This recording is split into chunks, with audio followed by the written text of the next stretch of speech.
Olá! O Brasil está diante de uma oportunidade histórica: acabar com a pandemia de AIDS como ameaça à saúde pública até 2030. Temos todos os recursos necessários e um sistema único de saúde que oferece, gratuitamente, acesso às ferramentas de prevenção, testagem e tratamento do HIV/AIDS. Essa é uma mensagem de esperança da UNAIDS, programa da ONU que tem a função de criar soluções e ajudar nações no combate à AIDS. No entanto, por mais que já tenhamos avançado nas políticas públicas, ainda há obstáculos: estigma, preconceito e a discriminação causada pela falta de diálogo e de informação sobre o HIV. Por isso, a campanha Dezembro Vermelho evidencia essa temática. E é sobre esse assunto que eu converso agora com a Isabela Almeida, que é biomédica e professora adjunta de microbiologia clínica da Escola de Farmácia da UFOP. Professora, muito obrigada por aceitar mais uma vez o convite da TV UFOP. Obrigada, Adriana. Eu que agradeço em nome do Projeto Previna, né, que nós estamos aí nessa jornada de luta, né, de combate às ISTs e também, né, pela data tão importante que agora a gente no Brasil, aproveitando as campanhas das cores, né, temos aí o Dezembro Vermelho. Isso mesmo, professora. E para a gente começar, eu queria que você dissesse que HIV e AIDS não são sinônimos, né? Explica para a gente essa diferença, por favor. Exatamente, Adriana. O HIV e AIDS, né, a gente usa as siglas que vem, inclusive, né, do inglês. Então, o HIV ele é o vírus da imunodeficiência humana. E a AIDS é a doença, né, que caso a pessoa se infecte com esse vírus e progrida para a infecção, é a síndrome da imunodeficiência adquirida. Então, o HIV ele é um vírus e, como todo vírus, ele precisa da célula do hospedeiro para ele se reproduzir e ir terminando seu ciclo biológico. E o HIV, ele escolhe, né, ele infecta justamente duas células super importantes do sistema imune do ser humano, que são os linfócitos T, CD4 e CD8. Então, o HIV entra nessas células e utiliza toda a maquinaria dessa célula para reproduzir suas partículas. E quando essas células estão infectadas pelo HIV, elas perdem a sua função de defesa. Então, a gente tem uma queda da função aí do sistema imune. Quando isso acontece, né, com níveis altos, a pessoa que está suscetível, ela começa a ter vários quadros clínicos e evolui para o quadro da AIDS. E como se dá, professora, a transmissão do HIV? Bom, o HIV ele é transmitido principalmente pela via sexual, né? Então, todas as formas, né, de sexo, oral, anal, com penetrações vaginais, podem transmitir o HIV, porque a gente tem que compreender que o que vai transmitir esse vírus é o contato das mucosas sem a devida prevenção. E também pela via sanguínea, né? Como eu disse, a atração do HIV é por uma das nossas células sanguíneas, por uma das células do nosso sistema imune. Então, materiais cortantes contaminados, seringas, bisturis e outros materiais cirúrgicos, quem faz uso de drogas ilícitas de maneira injetável e compartilha seringa. Tivemos um período, né, que os bancos de sangue não tinham o devido controle. Hoje é praticamente zerado, porque nós temos, inclusive no Brasil, um dos melhores programas de banco de sangue de controle de qualidade do mundo, mas sempre as vias sanguíneas e parenterais, elas são um risco, né? Então, hoje o banco de sangue ele tem um ponto de corte muito mais baixo do que o que a gente considera aí infecção, tem um controle muito rigoroso. Mas lá na década, né, final da década de 80, início da década de 90, foi também uma forma de transmissão. Então, nós preocupamos com isso, né, com as transmissões sexuais e as transmissões sanguíneas. Você já explicou um pouquinho, mas queria que você falasse mais quando o quadro avança para a AIDS. Sim, então quando o vírus infecta o organismo e começa a reproduzir sem a gente parar ele, né, porque tem um período de janela imunológica, então a pessoa pode estar infectada com HIV e não estar sentindo, né, nenhum tipo de sinal, nenhum tipo de sintoma. Nesse período o vírus continua reproduzindo e fazendo com que essas células vão perdendo as suas funções. Então vai chegar no momento que nós vamos ter uma queda drástica da quantidade mesmo numérica, né, das células dos linfócitos T, CD4 e CD8, que em método de dosagem laboratorial a gente detecta, né, que tem uma baixa dessas células. Então, existem os níveis aí, né, tem o padrão da contagem de linfócitos TCD4 e CD8, e além disso, o paciente vai ter a evolução. Então, geralmente vai ter uma doença, né, uma infecção oportunista associada e a queda, né, no estado geral. E pode variar, né, de pessoa para pessoa, mas os emagrecimentos súbitos, febres intermitentes e a recorrência de doenças infecciosas. E como é feito o diagnóstico do HIV, professora? Bom, hoje nós estamos num momento muito bom, né, da ciência. Então, nós começamos pelo teste rápido, que inclusive, né, é o método do Previna, que a gente detecta, né, com uma metodologia simples, rápida, com alta precisão, aí com gotinhas de sangue. Podemos detectar esses anticorpos, né, pelos testes rápidos com 10 a 30 minutos. Em caso de positividade, a gente precisa de seguir um fluxo de confirmação ou diretamente nos testes, né, com sangue mesmo, da detecção sorológica, que a gente detecta tanto o vírus, né, quanto os anticorpos anti o vírus por métodos de exame laboratorial mesmo. Em caso de HIV positivo detectado, começa-se toda uma investigação clínica e os exames complementares. E aí a gente faz esses exames para ver os níveis dos linfócitos e monitora as contagens do linfócito, inclusive a partir do momento que começa o tratamento, e também do que a gente chama de carga viral, que é a quantidade de partículas do vírus diluída aí no sangue, né? Então, à medida que o tratamento, se feito de maneira direitinha, né, efetivo, a gente vai baixando a carga do vírus no sangue. E também monitora-se, né, por exames laboratoriais, a genética desses vírus. Então, no diagnóstico inicial, no SUS, né, tem todo um fluxograma de fazer o mapeamento genético, o sequenciamento genômico, desculpa, para saber qual é o tipo do vírus que infectou aquele paciente, para que a gente, né, enquanto aí sistema, tenha um controle de como que está a circulação das partículas infectantes do HIV na sociedade. E, Isabela, o Brasil é considerado líder no combate à AIDS, né? Como é o tratamento aqui no país? Você já começou a falar, né? Também queria que você falasse o que significa ser indetectável. Muito bem, o Brasil é referência em diagnóstico, em manejo humanitário, em tratamento e em qualidade de sobrevida para as pessoas que vivem com HIV.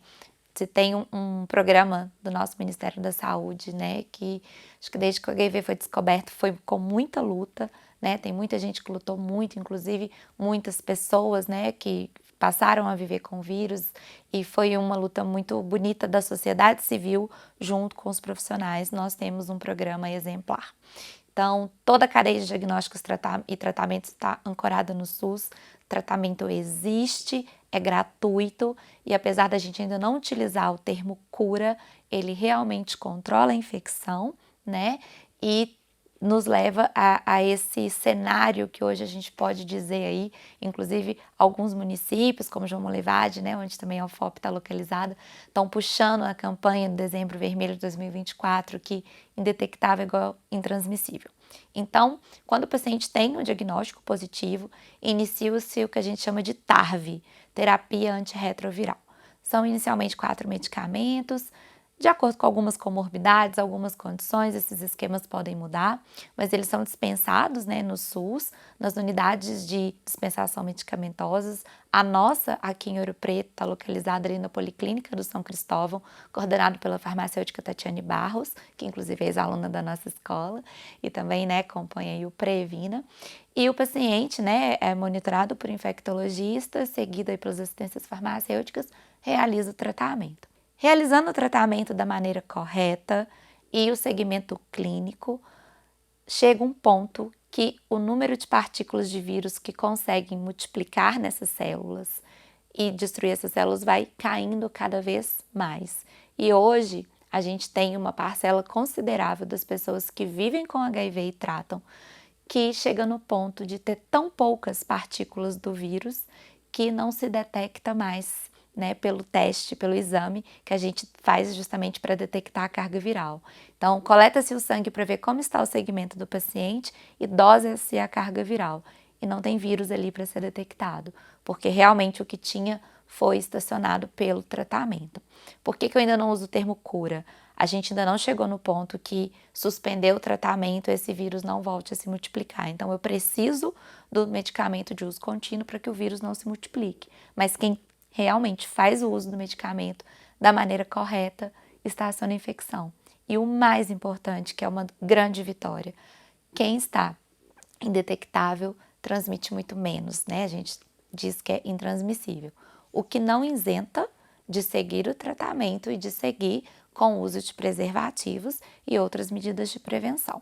Principalmente se a pessoa estiver se relacionando com outra que não foi infectada pelo vírus, que a parceria sexual faça uso da PrEP. E, professora, apesar do Brasil ser referência no combate à AIDS, a cada dia 30 pessoas morrem em decorrência da infecção aqui no país. Por que é um número tão alto? A gente pode dizer que desinformação, estigma e preconceito contribuem? Exatamente, Adriana, você praticamente me respondeu na sua pergunta, né? Então, a gente ainda tem uma dificuldade de alcance, que as pessoas realizem os testes de maneira contínua, né? Considerando aí, inclusive, as janelas imunológicas. Então, nós recomendamos que a população sexualmente ativa realize os testes rápidos de 6 em 6 meses, até porque, para além do HIV, tem as outras ISTs. E a dificuldade, né, nas lacunas de educação, de acessibilidade que a gente tem no nosso país ao serviço de saúde, ao sistema de saúde. Nós temos um sistema de saúde público, universal, mas às vezes as barreiras da vulnerabilidade social, da desinformação, essa onda de fake news que a gente enfrenta e que atinge muito o sistema de saúde, impede com que as pessoas cheguem até o serviço que a gente tem para oferecer, que é completo, de prevenção, de tratamento, de manejo, né, e de monitoramento aí do HIV. Professora, além da camisinha, existem outros métodos que previnem o HIV. Você já começou falando da PrEP, né? Explica pra gente o que significa PrEP. Sim, então PrEP, né, a sigla de profilaxia pré-exposição. É um tratamento medicamentoso composto por parte dos medicamentos, né, que a gente utiliza para o tratamento do HIV, que a pessoa que não está infectada, né, vai fazer uso do medicamento de maneira contínua a longo prazo. Esses medicamentos estando, né, na corrente sanguínea, estando no organismo, quando entramos em contato com o vírus, eles, na grande maioria das vezes, impedem que o vírus entre na célula, inicie o ciclo e estabeleça-se uma infecção. Então, a PrEP é um grande avanço, né, porque é uma profilaxia medicamentosa, uma prevenção medicamentosa. Nós ainda não temos vacina para o HIV, para ter essa imunidade a longo prazo, por isso que tem que ser um medicamento de uso contínuo. Então, utiliza-se o medicamento e, associado ao preservativo, a gente tem aí uma excelente estratégia de prevenção. E quando usar a PrEP, professora? Olha, a PrEP, ela está recomendada, ela está universalizada no SUS para quem tem o interesse.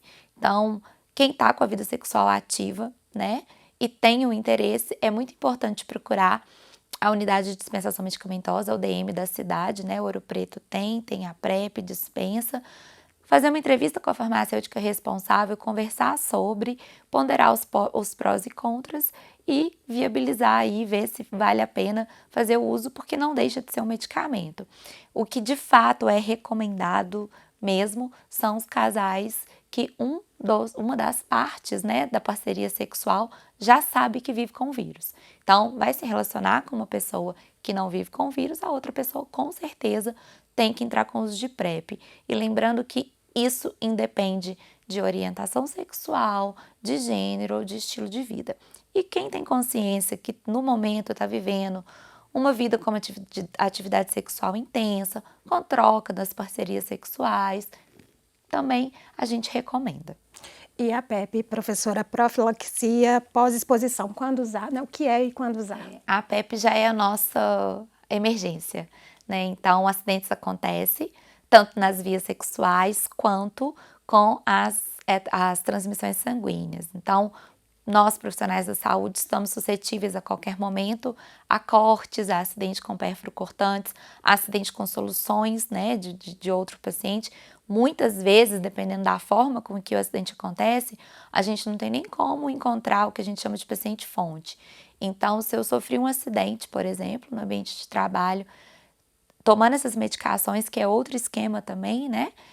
de medicamentos vem também derivados aí da TARV. Até 72 horas depois do acidente, a eficiência para impedir que o vírus entre na célula é muito grande. É importante fazer em qualquer momento, mas as 72 horas elas são assim, o que garante a nossa sensibilidade para esse tratamento. E nos acidentes sexuais também.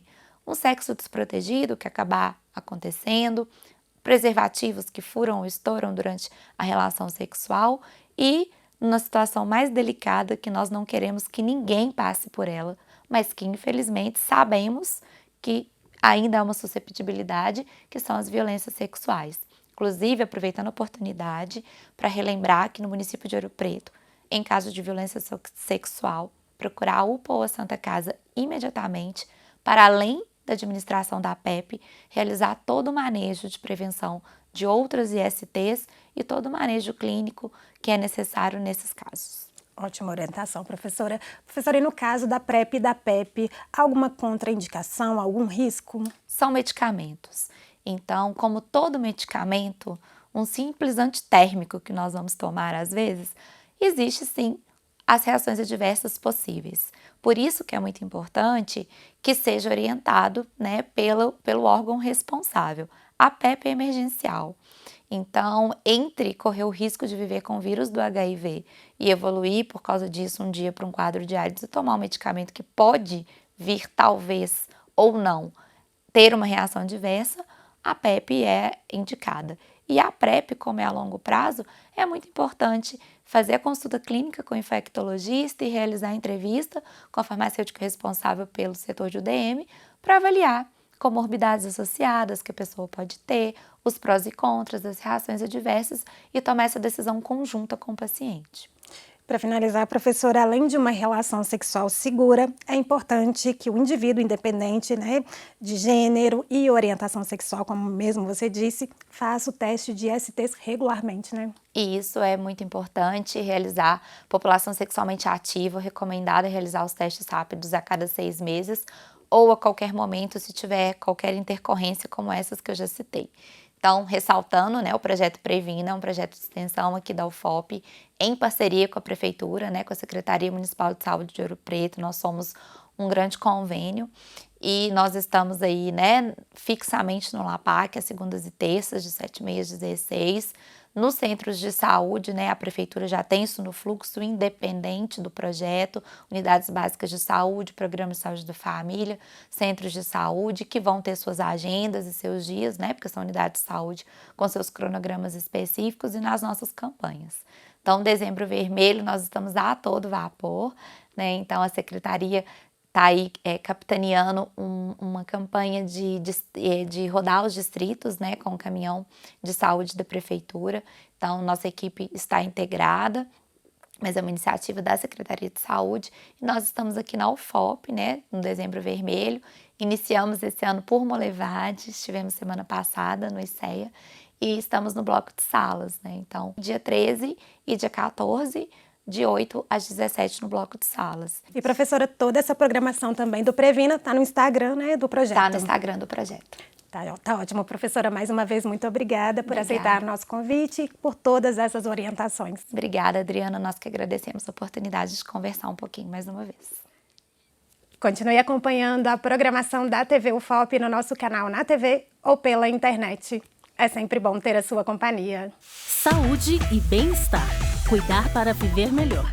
Uma campanha da Universidade Federal de Ouro Preto.